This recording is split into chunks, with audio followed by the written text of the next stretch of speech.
पहले अपने शिव गुरु के चरणों में प्रणाम करती हूँ, मैया पार्वती के चरणों में प्रणाम करती हूँ, लीलम दीदी हरेंद्र भैया के चरणों में प्रणाम करती हूँ, सभी गुरु भाई गुरु बहन के चरणों में प्रणाम करती हूँ। मेरे प्रणाम को स्वीकार कीजिए। गुरु भाई गुरु बहना कथा सुनाने जा रही, कृपा करके कथा को ध्यान से सुनिएगा। ध्यान से सुनने से ज्ञान मिलता है। आधी अधूरी कथा नहीं सुनना चाहिए, क्योंकि शिव गुरु का अपमान होता है। पूरा कथा सुनने से कथा के रहस्य के बारे में पता चलता है, कथा में क्या बताया गया, क्या समझाया गया है, उसका भी ज्ञान मिलता है। जो व्यक्ति पूरा कथा सुन लेता है उसके अच्छे बुरे का पहचान होता है, और वो व्यक्ति खास करके अच्छा कर्म करना चालू कर देता है, बुरे कर्म नहीं करता है। इसलिए कथा को हमेशा पूरा सुनना चाहिए, ताकि कथा द्वारा ज्ञान मिल सके कि कथा में क्या समझाया गया है, क्या बताया गया है। ये कथा एक शराबी का है, जो शराब पी के पूरा दिन टून रहता था। एक गांव में एक शराबी रहता था, उसकी पत्नी थी, बाल बच्चे नहीं थे, कुछ दिन हुआ था शादी हुए। लेकिन वो शराबी दोस्तों के साथ संगत में बर्बाद हो गया था। कमाना धमाना नहीं चाहता था, दिन भर शराब पीता था, पैसे मांग के ले जाता था। तो जब कमा के देगा नहीं तो पत्नी पैसे देगी कहाँ से दारू पीने के। जब पैसे नहीं पाता था तो एक एक बर्तन रोज उठा के ले जाता था घर के, और एक एक बर्तन रोज ले जाके बेच के और उसका दारू पीता था, और दोस्तों के भी पिलाता था। जब पत्नी उसकी रोकती थी तो उसको बनाइन के मारता था कि तू क्यों रोक रही है, मेरा बर्तन है, मैं बेचूंगा, मैं पीऊंगा, मैं खाऊंगा। वो भी बेचारी तंग आके छोड़ दी, बोली जाओ करो जो करना। धीरे धीरे वो शराबी घर का पूरे बर्तन बेच दिया, पत्नी का गहना बेच दिया, घर के जो भी मनो बेचने लायक सामान था वो टोटली बेच दिया, दारू पीने के चक्कर में, दोस्तों को पिलाने के चक्कर में। जब सारे सामान घर के बेच बेच के पी गया तो घर तो खाली हो गया, अब कहाँ से पिएगा। अब उसकी पत्नी जो थी वो बेचारी क्या करे, पेट बिना खाए तो चलेगा नहीं, वो तो दारू पी के टून रहता है। दारू जब आदमी पीता है तो उसको भूख प्यास तो लगती नहीं है, उसको तो दारू चाहिए। अब ये बेचारी भूखी प्यासी परेशान होती थी। एक पड़ोसन एक दिन आई, बोली बहन तू ऐसा कर, सिलाई कर, सिलाई सीख रखी है, और पास में ही एक कपड़े की दुकान है, वहां लोग सिलाई के लिए कपड़े देता भाई, तू ले आके सी ले, कुछ पैसे कमाएगी। बेचारी बोली ठीक है, मैं दिलवा दो। पड़ोसन ले गई उसको एक कपड़े की दुकान पर, एक मशीन दुकानदार से दिलवा दी, और कुछ कपड़े दिलवा दी। बेचारी सी सी के अपना घर खर्च चलाने लगी, और 2 रुपया 4 रुपया 10 रुपया जो बचता था उसको गुल्लक में डाल के बचाती थी कि चलो अपने आगे के दुख सुख में काम देगा। मेरा पति तो निठल्ला है, दारू शराब पी के घूमता है, शराबी है, तो कम से कम 4 पैसा रहेगा तो कल को काम देगा। अब ये क्या किया, जब घर का बर्तन बेच बेच, घर का सामान बेच बेच पी लिया, दोस्तों पिला दिया, तो कुछ है नहीं तो बेचेगा कहाँ से। फिर अपने दोस्तों के बोला अब तुम लोग ले आओ, मेरा तो बर्तन सारा बिक गया दारू के चक्कर में, अब तुम लाओ। अब वो सब एक एक बर्तन रोज अपने अपने घर से लाते थे, और बेच के सब मिल के दारू पीते थे। एक दिन क्या हुआ कि सावन का महीना आया, सब भक्त कांवर लेके जा रहे थे। तो जो शराबी था दरुआ, ये क्या किया कि जब दारू पी के आ रहा था, तो देखिए महादेव का कृपा, महादेव किसी के अंदर अपना भक्ति जगाते हैं तो कैसे जगाते हैं। ये दारू पी के आ रहा, नशे में टून था, लेकिन कांवर वाले जब कांवर लेके जा रहे थे, इसका नजर कांवर पर पड़ गया। अब इसके अंदर से आवाज लगाया ने कि तू भी कांवर लेके बाबा धाम चल। ये तो नशे में था, सोचा मैं तो नशे में हूँ, आके सोया घर पे। जब घर पे सोया तो रात को क्या सपने में देख रहा है कि महादेव हैं और आके खड़े हुए हैं, और कह रहे हैं कि तू अपना जिंदगी सुधारना चाहता है, अच्छे राह पर चलना चाहता है, दारू छोड़ना चाहता है, अब पत्नी के साथ खुश रहना चाहता है, तो तू कांवर लेके बाबा धाम चल। अब रात को सपना देखा और सुबह उठा, अपने दोस्तों के पास पहुंच गया, पत्नी से कुछ नहीं बोला। वहां जाके बोला यार मुझे कुछ पैसे कहीं से जुगाड़ कर दो, मैं बाबा धाम जाऊंगा कांवर लेके। अब वो दोस्त सब लगे हंसने इसके ऊपर, बोले वाह, एक दारू वाला आदमी, शराबी आदमी कांवर लेके बाबा धाम जाने कह रहा। क्योंकि गुरु भाई ना, अगर इंसान जो बहुत निठल्ला निकम्मा बेवकूफ बेकार होता है ना, तो उसका भरोसा जल्दी कोई नहीं करता। उसके बेवकूफ अच्छा भी बात बोलेगा तो उसको देखने वाले के बेवकूफ पे लगेगा। अब जो सब जब बोले कि कांवर लेके, बोला कि मैं जाऊंगा, मेरे से कुछ पैसे कहीं से जुगाड़ कर दो। सब बोले कितना? तो 5,000 रुपया। सब बोलने लगे यार तू भी अपने घर का बर्तन बेच के पी गया, हमको पिला दिया, हम लोग भी बेच बेच पिया दिए, घर में सामान भी नहीं बचा है कि ला के और बेच के तेरे को दे दें। अगर हम लोग इतना निकम्मा नहीं होते, घर का सर सामान बेच के नहीं पिए होते, तो आज तेरे अच्छे काम के लिए सहायता हम लोग करते और साथ में चलते भी। लेकिन क्या करें, है ही नहीं कुछ, क्या दें, कैसे बेचे, कहाँ जुगाड़ करें। और दरुआ सरब ही आदमी के कोई कर्जा भी नहीं देगा, कौन भला आदमी देगा? कोई नहीं देगा। सब बोलने लगे कि यार तू अपनी बीवी से क्यों नहीं बोलता, तेरी बीवी कपड़ा सीती है, सिलाई करती है, कुछ पैसे तो जरूर जोगा के रखी होगी बचा के, उससे बोल। बोला नहीं भाई, मैं नहीं बोलूंगा, क्योंकि मैं उसको इतना दुख दिया हूँ, मारा हूँ, पीटता हूँ, न उसको खाने के दिया कमा के तलक जब से आई, और नहीं घर का ही सारा सामान बेच दिया। कुछ बोली तो मरबो करते थे, मार भी देते थे। और कौन मुंह लगा के मैं उससे मांगू, वो तो खुद अपना मेहनत करके कमा के खा रही है, मुझे भी 2 रोटी खिला रही है, मैं कैसे मांगू? उसके पास है कि नहीं है? तू जाके मांग, अपने दोस्त के भेज ला के, तू जाके बोल। गया वो, बोला भाभी भैया बाबा धाम जाएंगे कांवर लेके और 5,000 रुपया दे दो। अब उसको भी भरोसा नहीं हुआ कि मेरा दारू वाला सरभिया पति ऐसा अच्छा काम करेगा। वो भी गुस्से में आके और उसको डंडा डंडा दौड़ा के लगी मारने। बोली भाग जो, तू ही बिगाड़ा, तुम ही लोग बिगाड़े हो मेरे आदमी के, और तुम ही लोग के चक्कर में घर का सारा सामान बेच के पी गए, बर्तन सर्तन। मैं 1 रुपया नहीं दूंगी, मेरे पास नहीं। अब वो गया, बोला भैया भाभी पैसे नहीं दे रही, मेरे को मार के भगा दी। मैं बोला ठीक है, मैं ही जाके शाम को उससे बोलता हूँ, देखो क्या कहती। शाम को आया तो दारू पी के नहीं आया, सही से आया, और आके खाना पीना खा लिया, वो भी खा ली, उसकी पत्नी भी। जब सोने गया तो अपनी बीवी से बोला कि मेरे को कुछ पैसे चाहिए। बोली क्यों? बोला मैं बाबा धाम कांवर लेके जाना चाहता हूँ, महादेव सपने में आए थे, अब बोले हैं कि तू बाबा धाम कांवर लेके जो जल चढ़ा दे, तेरा सब दुख कट जाएगा। अब मैं अपने आप को सुधारना चाहता हूँ, दारू छोड़ना चाहता हूँ, सो मुझे 5,000 रुपया जुटा के कहीं से दे दो, कर्जा उर्जा किसी से लेके, ताकि बाबा धाम कांवर लेके जाऊं और महादेव पर जल चढ़ाऊं, ताकि सारा दुख कष्ट हमारा दूर हो सके हम लोगों का। उसकी पत्नी बोली कि सच बोल रहे हो आप कि झूठ बोल रहे हो? मुझे तो विश्वास नहीं हो रहा है। बोला मैं सच बोल रहा हूँ, झूठ नहीं बोलूंगा, भगवान के नाम लेके महादेव। बोली ठीक है। 5,000 रुपया का जुगाड़ करी, मटके कीन के लाई और बहंगी बनाई और कांवर सजा के अपने पति को बेचारी दी। दोनों साइड कांवर में पानी जल लेके और वो बाबा धाम के लिए निकला। और जो इसका दोस्त थे वो भी साथ में गए। जब साथ में गए तो चलते चलते जब कुछ दूर पहुंचा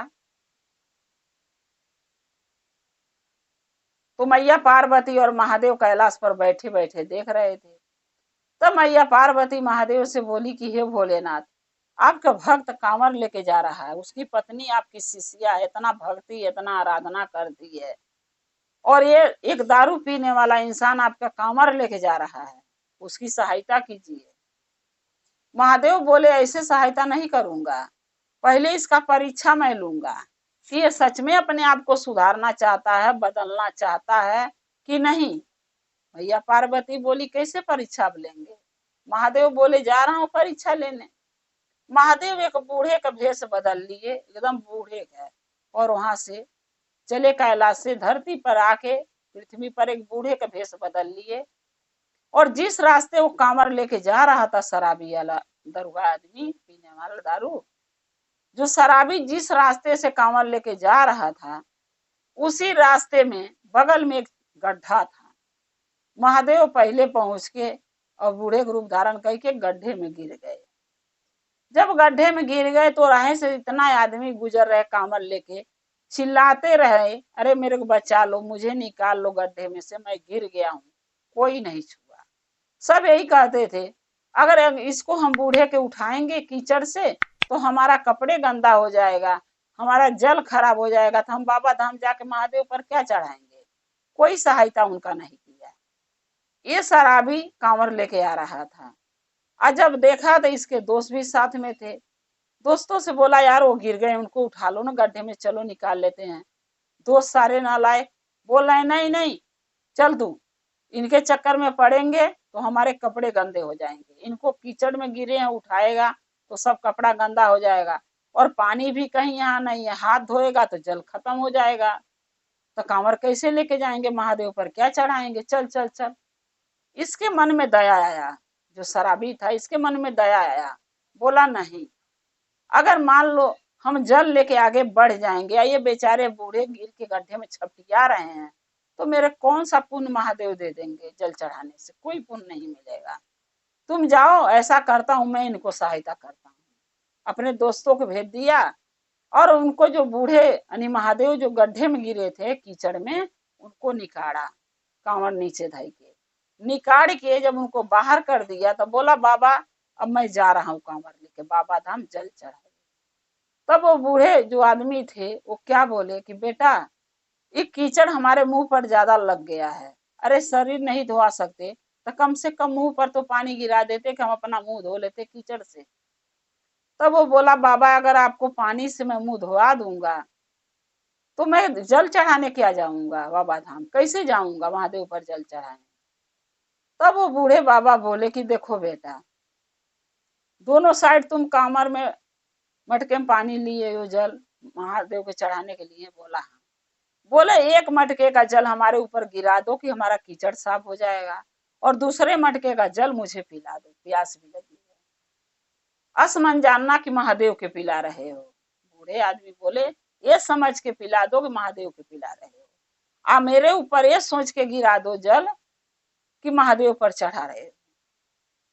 अब जो शराबी था ये सोचने लगा कि सही तो कह रहे हैं, अरे महादेव नहीं सही, इंसान तो है, अगर इनकी सहायता मैं कर दूंगा तो क्या पता महादेव हमें गलतियां से माफ कर दें। अब वो क्या किया, शराबी एक मटके का पानी उनके ऊपर गिरा दिया, जो कीचड़ मुंह का धोआ गया, साफ हो गया, और दूसरे मटके का पानी वो बूढ़े व्यक्ति को पिला दिया। जब पिला दिया तो बोला, बाबा अब तो दोनों हमारा मटका खाली हो गया, मैं कांवर लेके क्या जाऊं, महादेव के जल कैसे चढ़ाऊं। तब वो बूढ़े आदमी बोले कि बेटा तुम ऐसा करो कि दोनों मटके यहाँ रख दो और तुम पीछे आए मुंह करके खड़े हो जाओ। बोला क्यों। तो बूढ़े आदमी बोले, हो तो जाओ बेटा, क्या पता जिसके पास तुम जा रहे हो तुम्हें यहीं दिखी जा। बोला ठीक है। पीछे मुंह करके खड़े हो गए, वो आदमी खड़ा हो गया शराबी, और महादेव अपने असली रूप में आके उसके दोनों मटके में सोने चांदी हीरे जवाहरात भर दिए, उसके कांवर में रख दिए कांवर पे, और फिर उसको बोले कि अब पलट के हमारे तरफ ताको। जब पलट के देख रहा है तो क्या देख रहा है कि अपने असली रूप में साथ साथ महादेव खड़े हैं। महादेव के चरणों में गिर गया शराबी, बोला, महादेव मुझे क्षमा कर दीजिए, और अगर कोई गलती मुझसे हुई है तो मुझे माफ कर दो। महादेव बोले, तुमसे कोई गलती नहीं हुई है, जो बूढ़ा व्यक्ति थे वो मैं ही था, मैं तुम्हारा परीक्षा लेने आया था कि देखूं तुम अपने आप को सच में सुधारना चाहते हो कि नहीं। तो वो जो दरुहा था, शराबी था, वो बोला, तो आपको परीक्षा हो गई महादेव। बोले हाँ। बोले कैसे। बोले कि हमें इसलिए ये जानना चाहता था कि अगर जो व्यक्ति अपने आप को सुधारना चाहता है, कोई भी हो, चाहे कितनो भी पाप किया हो, कितनो बुरा कर्म किया हो, जो सुधारना चाहेगा अपने आप को, वो किसी दूसरे का भला जरूर करेगा, किसी लाचार का भला जरूर करेगा, किसी गरीब का दुख जरूर समझेगा। यही जान सोच के मैं तुम्हारा परीक्षा लेने आया था, और तुम परीक्षा में पास हो गए। क्योंकि कीचड़ में मैं गिरा था बूढ़े का रूप धारण करके, कोई मेरा सहायता नहीं किया। इतना लोग कांवर लेके गए हैं राही लोग, लेकिन तुम्हें दया आई मेरे ऊपर, तुम हमारी सहायता किए, हमें बचाए, कीचड़ से निकाले, और मेरे ऊपर जल गिरा के मेरा कीचड़ भी धोए, और एक मटके का जल पिला के मेरा आत्मा के भी जुड़वा दिए। सो तुम्हारी परीक्षा पूरा हुई, अब तुम अपने घर जाओ। बोला ठीक है बाबा महादेव, ठीक है मैं जा रहा हूँ। भोलेनाथ बोले जो दूना तेरा मटका है, जो जल खाली हो गया है, ये दोनों उठा के कांवर में धर के या कंधे पर रख के घरे जाओ, लेके घर पे ले आके खोलना। बेचारा उठाया, लेके गया घर पे ले आके खोला, तो जो उसके दुख कष्ट था वो सोने चांदी हीरे मोती से सब दूर हो गए। गुरु भाई ना, झोपड़ी का घर महल बन गया, धन दौलत हो गई, रुपया पैसा हो गया। सबसे बड़ी चीज खुशी क्या है उसके लिए, उसकी दारू छूट गई। अपने जिंदगी में, असली जिंदगी में लौट आया, क्योंकि अपनी जिंदगी जी नहीं रहा था, दारू में जी रहा था। दारू छूट गया, उसकी पत्नी खुश, वो खुश, और दोनों मियाँ बीवी सुख शांति से अपने घर में राज करने लगे। धन दौलत महादेव उसको सब कुछ दे दिए।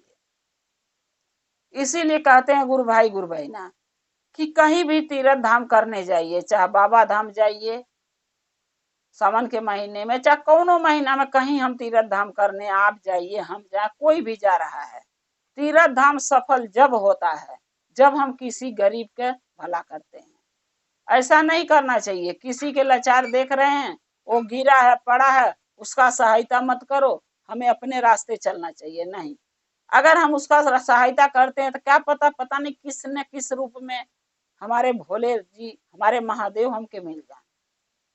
जैसे उस शराबी को मिल गए कीचड़ में, वैसे क्या पता किसी न किसी रूप में भोलेनाथ, मैया पार्वती हमें भी कभी मिल जाए।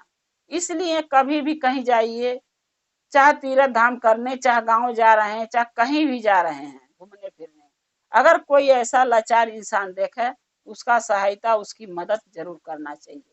कोई प्यासा है तो पानी पिला दीजिए, भूखा है तो भोजन करा दीजिए, कोई गिरा है तो उसको उठा दीजिए।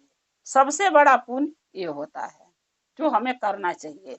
जितना हम कहीं जाके पुण्य नहीं कमाएंगे, उतना उसका मदद करके, सहायता करके वो इंसान का हम पुण्य कमा सकते हैं। गुरु बहना, एक कथा गुरु के चरणों में रखते हुए आप लोगों से यही कहूंगी कि मेरा एक कथा कैसा लगा। अगर आपको ये कथा महादेव का चर्चा अच्छा लगा तो कमेंट में लिख के जरूर भेजिएगा। चैनल को सब्सक्राइब कर लीजिए, जो भी मैं वीडियो कथा नया नया डालती हूँ आपके पास पहुंचता रहे, आप हमारे कथा को ऐसे देखते रहें। अगर आप हमारे चैनल पर नए हैं तो चैनल को सब्सक्राइब जरूर कीजिए। अगर आप चैनल को सब्सक्राइब कर लेंगे तो नया नया कथा वीडियो जो भी मैं डालूंगी महादेव के, आपके पास पहुंचती रहेगी। आप हमारे कथा को ऐसे देखते रहना, अपना प्यार दुलार देते रहना, और हम और आप शिव परिवार से ऐसे ही हमेशा जुड़े रहें। हर हर महादेव, घर घर महादेव। महादेव के दया और कृपा आप लोग पर सदा बना रहे। शिव गुरु सदा आप लोग के साथ रहे। जय शिव गुरु महादेव।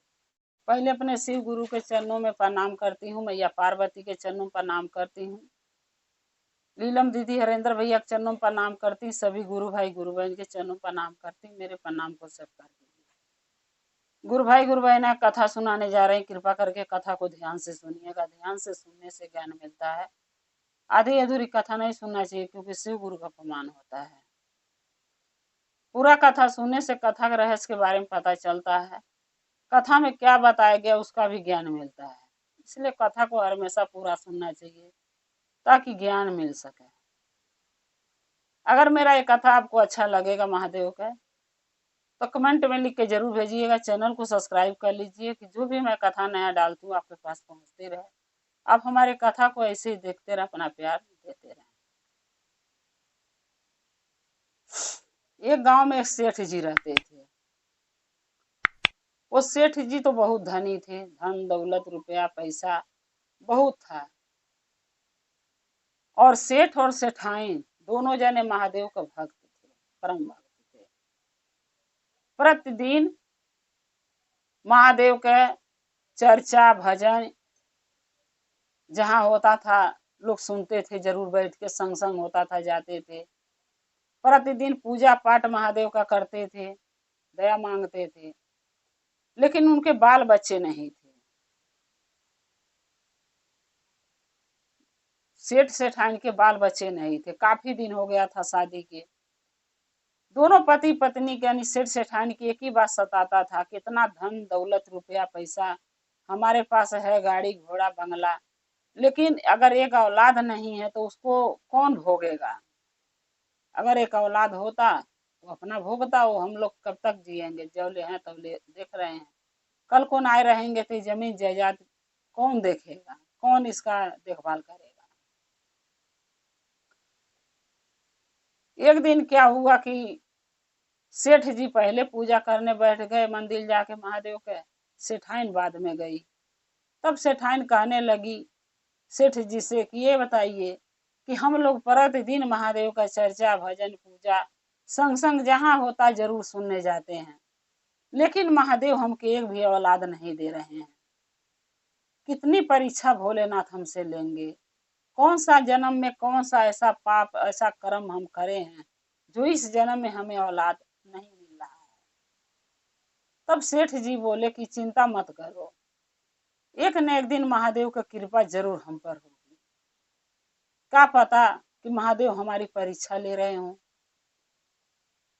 तब सेठाइन बोली कि कितना परीक्षा हम लोग देंगे, आप ही बताइए। सेठ जी बोले ये तो मैं भी नहीं जानता कि कितना परीक्षा देना पड़ेगा और कब महादेव हमारी विनती प्रार्थना सुनेंगे कि हमके एक औलाद देंगे।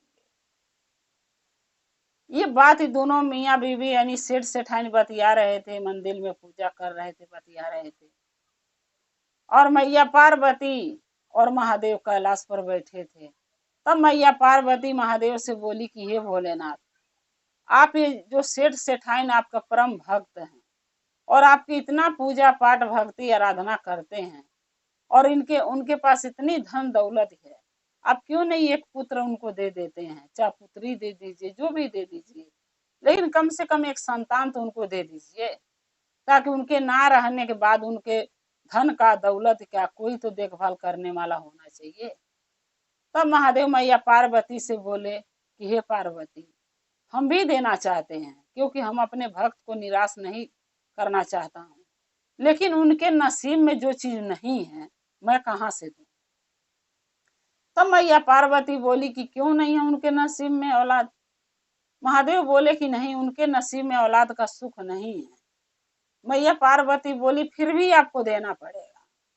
तो महादेव बोल दिए कि फिर आप ही जाके उनके सेठान के गोद से कोख से जन्म ले लो और उनकी बेटी बन जाओ। मैया पार्वती बोली कि ठीक है। महादेव बोले लेकिन ज्यादा दिन तक उनकी बेटी बन के नहीं रह पाओगी, खाली हम 20 साल तक का तुम्हें वहां पृथ्वी पर उनके बेटी बन के रहने के तुम्हें भेजूंगा, इससे ज्यादा नहीं, जीवन भर के लिए नहीं भेज सकता है, खाली 20 साल। अगर 20 साल जाके रह सकती हो, उनकी बेटी बन के उनकी ख्वाहिश पूरा कर सकती हो तो जाओ रह लो। मैया पार्वती बोली ठीक है, कुछ दिन के ही सुख मिलेगा, लेकिन मिलेगा तो। मैया पार्वती क्या करी कि सेठाइन के गर्भ में आ गई और 9 महीने के बाद उनके गर्भ से जन्म ली, उनकी बेटी बन के सेठाइन के। जब बेटी बन के मैया पार्वती जन्म ली तो सेठ सेठाइन बहुत खुश हुए, खूब धूमधाम से पूरे गांव में मिठाई बंटवाए और एक पंडित को बुलाए उनका नामकरण करने के लिए। उन्हीं लड़की का अपने सेठ ने बुलवाया और उनका भविष्य दिखाने के लिए कि जो ये लड़की हमारे घर में हुई है हमारे लिए भाग्यशाली है कि क्या है, इसके होने से हमें सुख मिलेगा कि दुख मिलेगा। पतरा दिखाने के लिए पंडित को बुलाए सेठ सेठाइन। जब पंडित जी आए तो पंडित जी बहुत अगमजानी थे, उनको सब अगला पिछला पता था। कुछ कुछ पंडित होते हैं जिनको ज्यादा जानकारी होती है, उनको बहुत जानकारी था। पंडित जी जब सेठ के घरे आए उनके बेटी के जन्म कुंडली बनाने के लिए, तब क्या देख रहे हैं कि उस लड़की के माथे पर बहुत तेज था, पंडित जी समझ गए कि ये कोई साधारण कन्या नहीं है। सुंदर तो वो थी, लेकिन उसके दिमाग पर, सर पर, माथे पर तेज बहुत था। पंडित जी को समझ में आ गई कि इतना सुंदर एक कन्या है, कोई साधारण कन्या नहीं है, जरूर वो कोई देवी की अवतार है। और सचमुच वह देवी थी, वो तो मैया पार्वती थी। पंडित जी ने जान गए कि अगर ये लड़की हमारे घर आ जाएगी तो हम धन से माला माल हो जाएंगे, हमारे पास कोई चीज की कमी नहीं रह जाएगी। और अगर ये लड़की इनके पास रही तो सेठ और दुगुना तिगुना धन कमा लेगा। पंडित जी सोचने लगे कि हम गरीब पंडित हैं, हमें धन की जरूरत है, सेठ के पास तो धन पहले से है। अब पंडित जी सोचने लगे कि मैं ऐसा क्या कहूं जो ये लड़की इनसे दूर हो जाए, सेठ सेठाइन से। पंडित जी पतरा उलट पुलट देख रहे थे। सेठ ने बोला कि क्या बात है पंडित जी, तो काफी देर से पतरा देख रहे हैं लेकिन कुछ बता नहीं रहे हमारी लड़की के भविष्य के बारे में, किस्मत के बारे में। पंडित जी ने झूठ बोल दिया। पंडित जी ने बोला कि सेठ जी, अगर मैं सच बताऊं तो आप हमें गुस्सा तो नहीं करोगे? सेठ जी बोले नहीं, गुस्सा क्यों करेंगे, जो है वो आप बताइए। पंडित जी बोले कि सेठ जी, जो आपके घर में लड़की हुई है वो कुलच्छनी है, वो आपके दुर्भाग्य लेके आई है, भाग लेके नहीं आई है। ये ऐसी कुलच्छनी दुर्भाग्य लेके आई है कि आपके घर में अगर ये रही तो जो भी आपके पास धन दौलत रुपया पैसा है वो सब बर्बाद हो जाएगा, और कुछ दिन के बाद आप मरेंगे, और उसके बाद थोड़े दिन के बाद आपकी पत्नी मर जाएगी, यानी ये सबको खा जाएगी। ये लड़की भाग्यशाली नहीं है, कुलच्छनी है। क्योंकि पंडित जी तो झूठ बोले अपने लिए कि लड़की हमारे को मिल जाए। जब इतने बात हुई, जब बोले पंडित जी वो सेठ से, तो सेठ ने जान गए कि अब ये लड़की हमारे लिए भाग्यशाली नहीं है। अगर हम इसको रख के क्या फायदा होगा, इतना दिन पर अगर महादेव में औलाद दिए भी तो कुलच्छनी दिए, क्या करूंगा रख के। अगर मैं अपने घर में रख लेता हूँ तो जब हम ही पति पत्नी मर जाएंगे, मेरा धन दौलत सब तहस नहस हो जाएगा, तो क्या फायदा इसी बच्ची से, बच्चा औलाद लेके मुझे नहीं चाहिए। सेठ जी ने बोला कि कल मैं बढ़ई के बुला के एक लक्कड़ का बक्सा बनाऊंगा और उसी में कह के इसको नदी में दहा दूंगा, ताकि हमारे नगर से दूर चली जाए, हमारे गांव से। अब ये बात तो पंडित जी को पता चल गया, क्योंकि पंडित जी वही थे, सारी बातें सुन लिए सेठ से।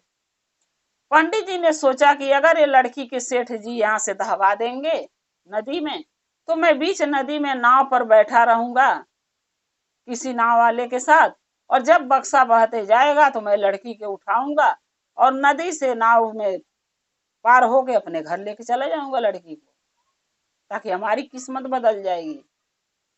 सेठ ने क्या किया, बढ़ई बोलवाया और लक्कड़ का बक्सा बनाए खूब बढ़िया, और सेठ ने बढ़ई से कह दिया कि बक्सा ऐसा बनाना कि बक्सा में पानी नहीं जाना चाहिए, क्योंकि बच्चा है, चाहे जैसी भी है, अगर पानी जाएगा तो इसको नुकसान पहुंच सकता है।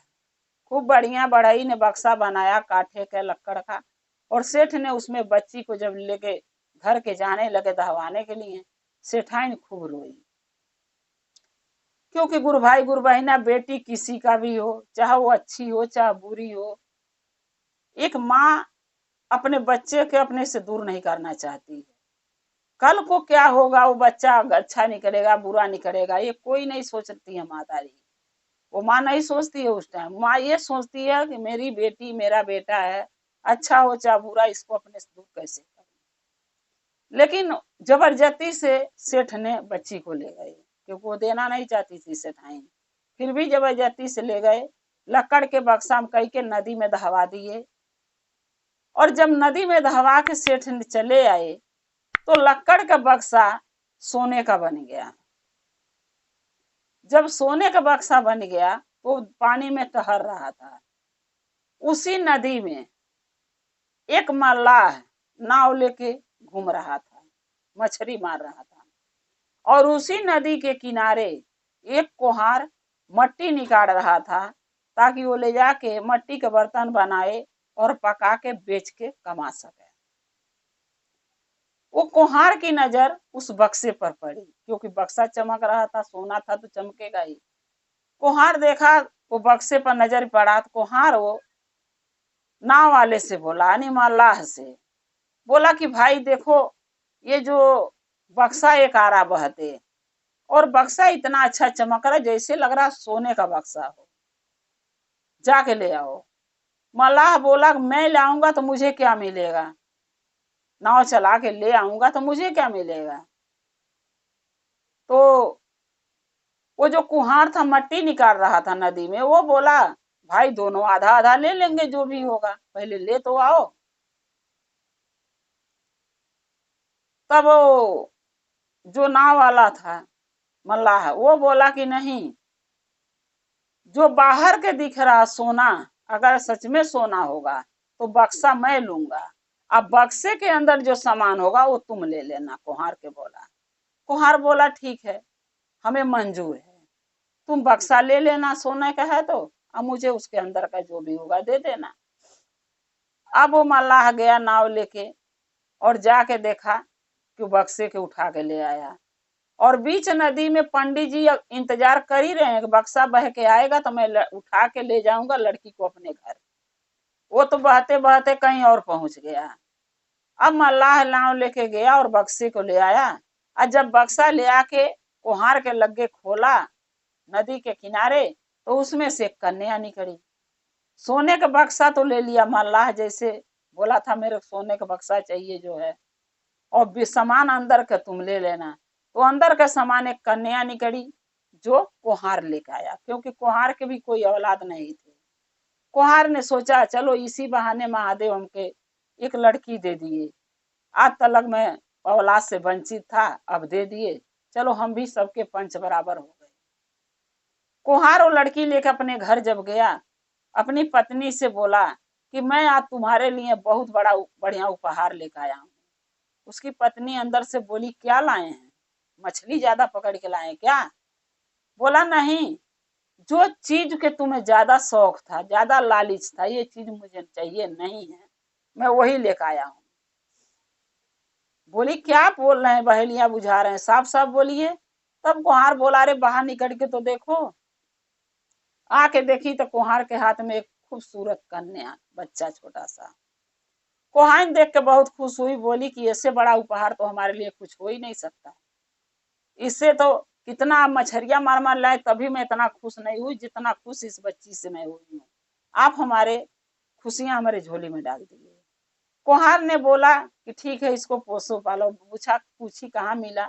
कुम्हार बोला इससे तुम्हें क्या मतलब है कहाँ से बच्चा मिली, ये बच्चा हमारी है, कोई इसका माई बाप और नहीं है, हम ही माँ बाप हैं, और इसको पालो। धीरे धीरे कुम्हार और कुम्हार दोनों मिलकर अपनी बेटी के जैसे उनको पाले पोसे बड़ा किए। अब ये बात ही पंडित को नहीं पता है वो बच्ची गई कहाँ। धीरे धीरे जब वो बच्ची बड़ी हुई, एक दिन बच्ची वो मैया पार्वती थे, उनको तो सब पता था कि मैं कौन हूँ, कहाँ से आई हूँ, कैसे आई। वो बच्ची जब बड़ी हुई, एक दिन पंडित जी उस नगर में कुम्हार के गांव में गया था कहीं पूजा कराने।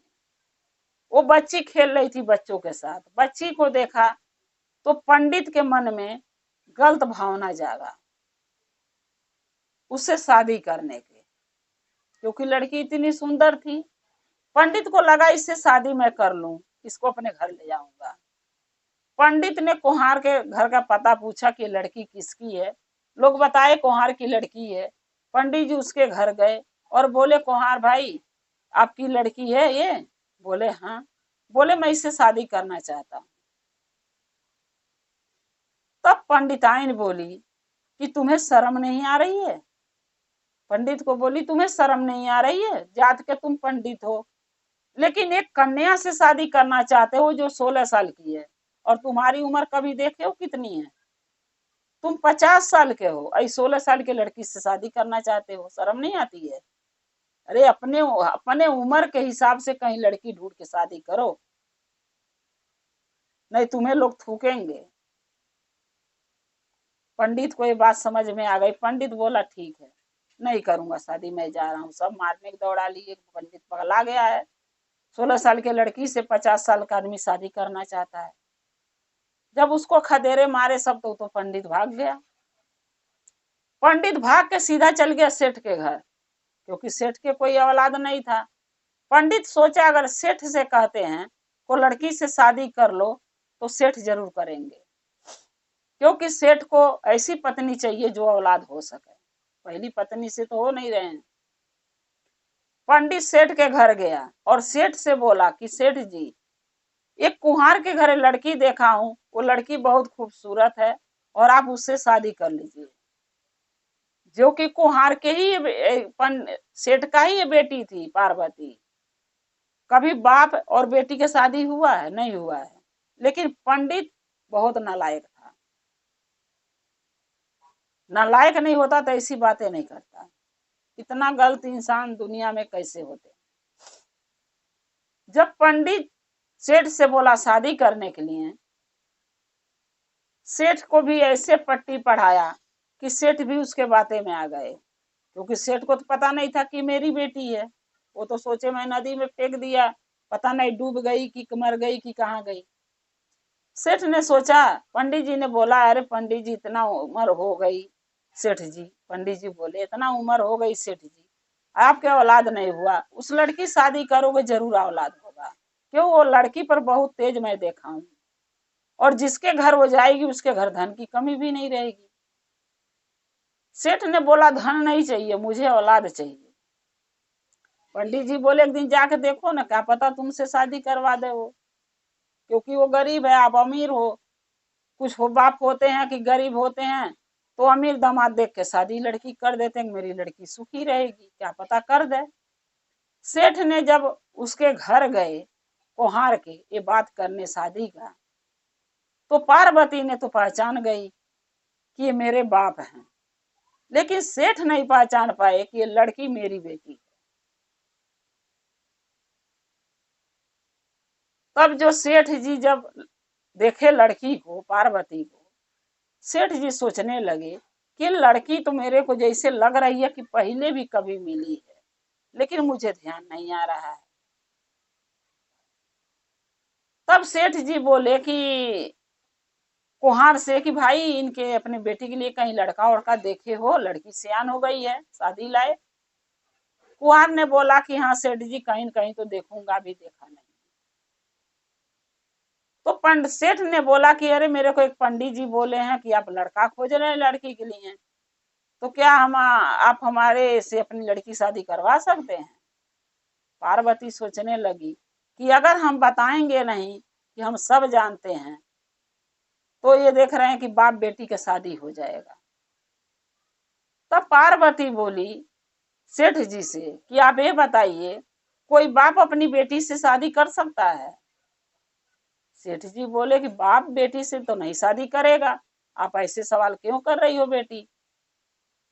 तब मैया पार्वती बोली, यानी वो लड़की, कि आप बेटी कहते हैं मुझे और शादी भी करना चाहते हैं, आप इतना पाप क्यों कमाना चाहते हैं सेठ जी? तो सेठ जी बोले कि आप तुम हमें कैसे जानती हो? तब मैया पार्वती सारी बातें लगी बताने कि मैं आपकी ही बेटी हूँ, कभी बेटी और बाप की शादी कैसे हो सकती है, आप बताइए। सेठ जी बोले, मुझे समझ में नहीं आ रहा, सही से बताओ कि बात क्या है, कैसे तुम हमारी बेटी हो? तब मैया पार्वती सारी बातें शुरू से अंत तक बताई कि जब हम जन्म, आपके किस्मत में औलाद नहीं थे, आपने पति पत्नी दोनों महादेव का पूजा करके औलाद मांगते थे, हम महादेव से बोले उनको औलाद दो, महादेव बोले उनके किस्मत में औलाद का सुख नहीं है। तो जब मैं जबरदस्ती ज्यादा बोली महादेव से कि नहीं दे दो उनको औलाद, तब महादेव भोलेनाथ बोले कि तुम ही उनकी बेटी बन के जन्म ले लो पार्वती। तब मैं आपके पत्नी के गर्भ में आई और बेटी बन के आपके जन्म ली। और हम सेठ को पता चल गया और पंडित को पता चल गया, जब वो पत्र देखने आया था तो हमारी कुंडली बनाने, उसको पता चल गया कि मैं कोई साधारण लड़की नहीं, अगर मैं मिट्टी के छू दूं तो सोना बन जाएगा। वो उसके मन में लालच आ गया, ये मेरे घर जाएगी तो मैं धनवान हो जाऊंगा, इसलिए झूठ बोला कि एक कुलच्छनी है, भाग्यशाली नहीं आपके लिए। सो आपने लक्कड़ का बक्सा बनवा के नदी में दहवा दिया। और दहते दहते जब हम जा रहे थे, पंडित सोचा कि मैं उसको मिलूंगी। अब मैं उधर से दहते दहते उसके पास ना जाके एक कुम्हार के पास से पहुंच गई। सो कुम्हार अपने घर ले गए, हमें पोसे पाले, और आज तलक मैं उनके घर पे पड़ी हूँ। आज मैं सच्चाई नहीं बताती तो बहुत अनर्थ हो जाता है। आपकी हमारी शादी हो जाती है, बाप बेटी की कभी शादी नहीं होती है, तो ये अनर्थ हम कैसे होने देते। तब सेठ ने बोला कि बेटा मुझे माफ कर दो। हम पंडित के बात में आ गया और आके यहाँ शादी के बाद पछताव रखा। हमें नहीं पता था आप मेरी बेटी हो। नहीं, ये पाप मैं कभी नहीं करता, बेटी मुझे माफ कर दो। तब मैया पार्वती बोली कि देखिए पिताजी, आप तो अनजाने में गलती की है, लेकिन पंडित तो जानबूझ के गलती किया है और फिर दोबारा आपसे करवा रहा था शादी करने के। सबसे बड़ा पापी तो वो है। तब सेठ जी बोले पार्वती के बेटा हमारे घर चलो। पार्वती बोली नहीं, जन्म देने वाले माँ बाप से ज्यादा हक बच्चे पर उनका होता है जो पोस पाल के बड़ा करते हैं। जरूरी नहीं है जन्म देने वाले माँ बाप का हक ज्यादा होता है औलाद पर, सबसे ज्यादा हक उनका होता है जो पोस पाल के बच्चे के बड़ा करते हैं। सो हम इनका साथ छोड़ के कभी नहीं जाएंगे और रहेंगे इनके घर, लेकिन ज्यादा दिन तक नहीं। 18 साल के हो गई हूँ, 2 साल और रहना। 2 साल के बाद मैं अपने पति के पास यानी महादेव के पास कैलाश चली जाऊंगी। मैं यहाँ इनके पास भी नहीं रहूंगी, क्योंकि 20 साल की ही उम्र दे के हमके धरती पर महादेव भेजे हैं। 20 साल तक की जिंदगी रहने के लिए, जीवन बिताने के लिए। 20 साल के बाद मैं नहीं रह पाऊंगी। कुम्हार जो था वो भी परेशान हो गया कि मेरी बेटी चली जाएगी। सेठ जी भी परेशान हुए कि मेरे को औलाद होते हुए मैं बिना औलाद के आज तलक रहा। कुछ आखिर 20 साल सही, लेकिन अपनी बेटी के साथ रह तो लिया होता, खेल घूम लिया होता इसके साथ, कुछ खुशियां तो इसका मैं पा गया होता, कुछ बचपना तो इसके साथ जी लिया होता, इसका देख लिया होता। लेकिन पंडित जी के कारण मैं वो भी नहीं कर पाया। इसीलिए कहते हैं गुरु भाई ना, कि कुछ लोग ऐसे होते हैं जो माँ के बेटे से दूर कर देते हैं, बेटे के माँ से, बेटी के माँ से दूर कर देते हैं, जैसे वो पंडित था। लेकिन हर इंसान को अपने करने की सजाई जरूर मिलती है, आगे चाहे पीछे, क्योंकि ये भी बहुत बड़ा पाप है किसी के बच्चे से किसी को दूर करना। जो पंडित किया है उसके भी करने की सजाई महादेव जरूर दिए होंगे और देंगे। गुरु भाई ना कथा गुरु के चरणों में रखते हुए मैं यही फिर कहूंगी आपसे कि मेरा कथा कैसा लगा कमेंट में लिख के जरूर भेजिएगा। चैनल को सब्सक्राइब कर लीजिए। जो भी मैं कथा नया नया वीडियो डालती हूँ आपके पास पहुंचते रहे। आप हमारे कथा को ऐसे ही देखते रहें। अगर आप हमारे चैनल पर नए हैं तो चैनल को सब्सक्राइब जरूर कीजिएगा, ताकि हमारी वीडियो, हमारा कथा आपके पास पहुंचे और आप हमारे कथा को ऐसे देखते रहें, अपना प्यार देते रहें और हम और आप शिव परिवार से ऐसे ही जुड़े रहें। हर हर महादेव, घर घर महादेव। महादेव की दया और कृपा आप लोग पर सदा बना रहे। शिव गुरु सदा आप लोग के साथ रहे। जय श्री गुरु।